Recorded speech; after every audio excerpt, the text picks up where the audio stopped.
Hello students, आज हम 10वीं कक्षा के छठे चैप्टर त्रिभुज की प्रश्नावली 6.3 के क्वेश्चन हल करना सीखेंगे। 5 क्वेश्चन हमने पिछले वीडियो में हल करने सीख लिए थे। यहाँ पे हम छठे क्वेश्चन से हल करना शुरू करते हैं।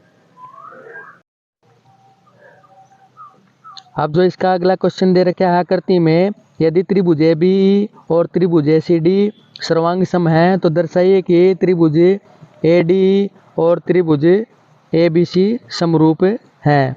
अब यहाँ पे त्रिभुज ABE और ACD सर्वांग सम दे रखी हैं, यानी त्रिभुज ABE और त्रिभुज ACD ये दोनों त्रिभुज जो हैं सर्वांग सम दे रखी हैं। अगर सर्वांग सम है तो इनकी संगत भुजाएं जो है वे बराबर होंगी, इसलिए AB बराबर AC और AD बराबर AE हम इनको 1 और 2 समीकरण नंबर मान लेते हैं।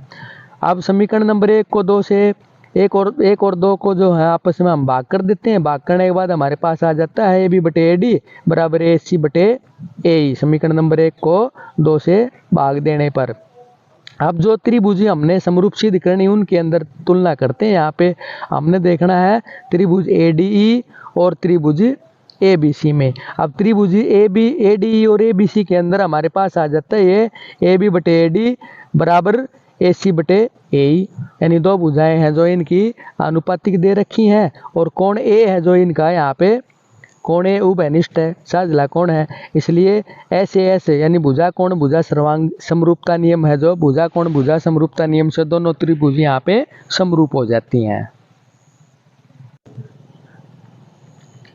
अब जो इसका अगला क्वेश्चन दे रखा है आकृति में त्रिभुज ABC के शीर्षलंब AD और C परस्पर बिंदु P पर प्रतिच्छेद करते हैं। दर्शाइए कि हमने ये 4 जो त्रिभुज है आपस में इनको समरूप सिद्ध करना है।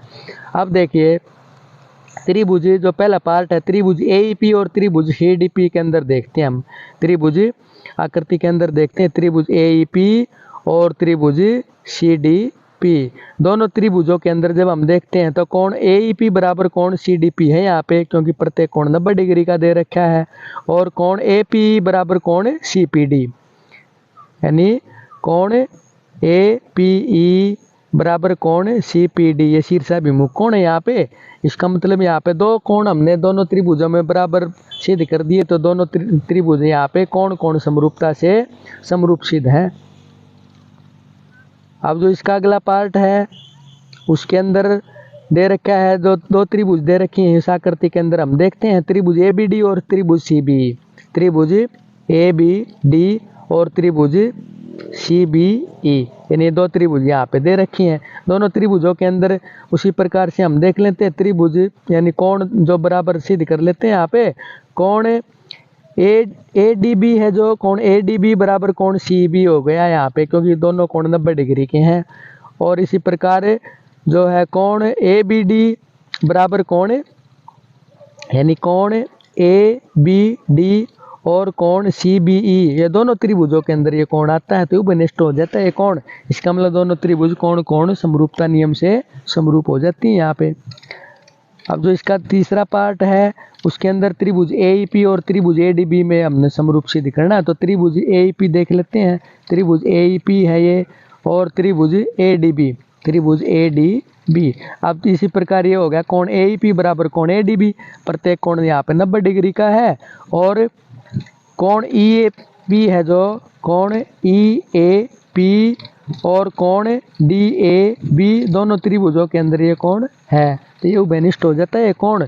तो कोण कोण समरूपता से ये जो तीसरा पार्ट है ये भी दोनों त्रिभुज यहाँ पे समरूप हो जाती हैं।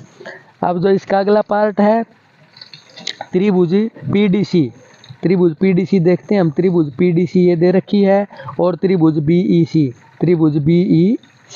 ये है। तो कोण यहाँ पे कोण PDC और कोण BEC दोनों कोण 90 डिग्री के हैं, तो ये बराबर है यहाँ पे। और इसी प्रकार यहाँ पे जो ये कोण है ये इनका उभयनिष्ठ हो जाता है। कोण PCD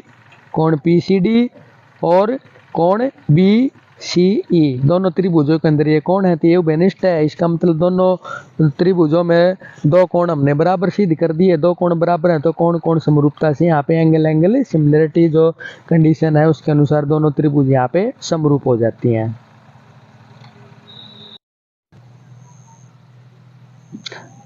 अब जो इसका अगला क्वेश्चन है, समांतर चतुर्भुज ABCD की बढ़ाई गई भुजा AD पर स्थित E बिंदु है तथा B भुजा यानी समांतर चतुर्भुज ABCD दे रखी है, ABCD की भुजा जो बढ़ाई गई भुजा AD पर E एक बिंदु है। AD को जब हमें इसको बढ़ाते हैं तो इस पर एक E एक बिंदु है और BE या जब B और E को जब हम मिलाते हैं तो भुजा CD को F पर यहाँ पे प्रतिच्छेद करती है। तो दर्शाना हमने यानी सिद्ध करना है कि त्रिभुज ABE यानी त्रिभुज ABE और त्रिभुज CFB यानी ये दोनों त्रिभुज यहाँ पे समरूप हैं। अब यहाँ पे देखते हैं दोनों त्रिभुजों के अंदर कोण A बराबर कोण C है, क्योंकि ये समांतर चतुर्भुज के समूह कोण ये हैं जो बराबर होते हैं और ये दोनों त्रिभुजों के अंदर ये दोनों कोण आते हैं। और कोण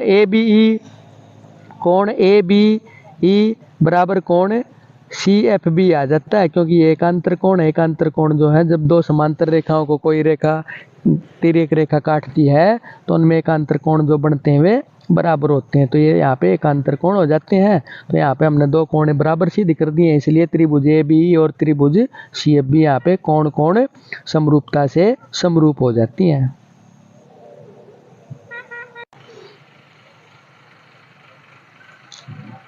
अब जो इसका अगला क्वेश्चन है, आकृति में ABC और MP दो समकोण त्रिभुज हैं जिनके कोण B और M समकोण हैं। सिद्ध कीजिए कि त्रिभुज ABC और त्रिभुज AMP समरूप हैं और CA बटे PA बराबर BC बटे MP है।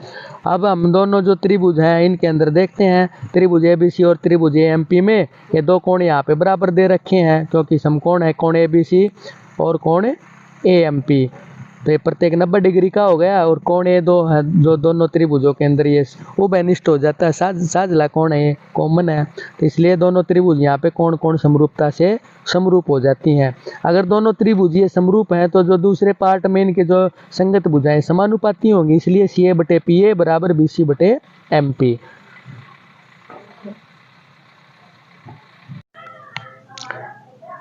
अब इसका अगला क्वेश्चन है, CD और GH क्रमशः कोण ACB और कोण EGF के ऐसे समद्विभाजक हैं कि बिंदु D और H क्रमशः त्रिभुज ABC और त्रिभुज FEG की भुजाओं AB और FC पर स्थित हैं। यदि त्रिभुज ABC और त्रिभुज FEG समरूप हैं तो हमने ये तीन पार्ट यहाँ पे सिद्ध करने हैं। अब देखिए यहाँ पे दोनों त्रिभुज समरूप दे रखी हैं, त्रिभुज ABC और त्रिभुज FEG। तो हम यहाँ पे आकृति यहाँ पे बना लेते हैं। आकृति बनाने के बाद में इनके जो संगत कोण अगर ये समरूप है तो इनके संगत कोण यहाँ पे बराबर होंगे। कोण A बराबर कोण F होगा, कोण B बराबर कोण E होगा और कोण C बराबर कोण G होगा।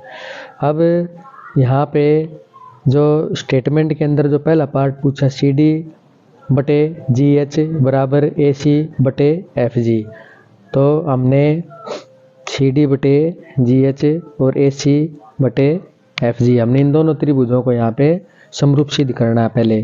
तो उसके लिए हमें इनके कोई भी दो कोण जो है वे बराबर सिद्ध करने होंगे। तो उसके लिए कोण जो C है कोण G के बराबर है, तो इनके जो आधे आधे भी बराबर होंगे। तो हम दोनों तरफ इनको 1/2 से जो है गुणा कर देते हैं, यानी इनका आधा कर देते हैं। तो यहाँ पे कोण 1 बराबर कोण 3 आ जाता है और कोण 2 बराबर कोण 4 आ जाता है। अब दो त्रिभुज हमारे पास आ गई हैं।